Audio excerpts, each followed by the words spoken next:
Bonjour, je suis Hugo Davisoglou. Pour le site Pour le cinéma, je vais vous parler d'un nouveau film qui va bientôt sortir, La Passion selon Béatrice. Sauf dans la poésie, quoi. Tu me fais rêver sur un... Ce film a pour particularité de suivre Béatrice Dalle le long d'un parcours en Italie. Et en fait, ce parcours est constitué de divers lieux qui ont compté pour Pier Paolo Pasolini.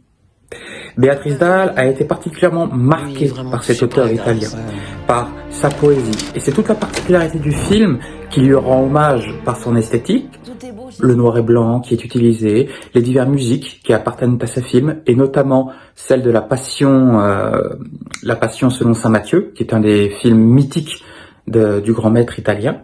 Et donc Béatrice Dalle a été marquée par cet auteur, par sa poésie, et le film est constitué de multiples témoignages de la part de Béatrice Dalle, mais aussi de diverses personnes qui ont connu Pasolini, qui maintenant sont âgées, et on les observe parler, discuter du maître, mais on observe aussi Béatrice Dalle discuter de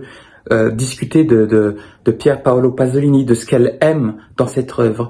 Et je crois que ce qui fait la force de ce film, de ce documentaire hommage à Pasolini, c'est le fait que chacun d'eux parle de lui d'une manière très spontanée, presque brutale, d'une manière très pâle, en fait, à rebours de tout intellectualisme, de toute trop grande complexité.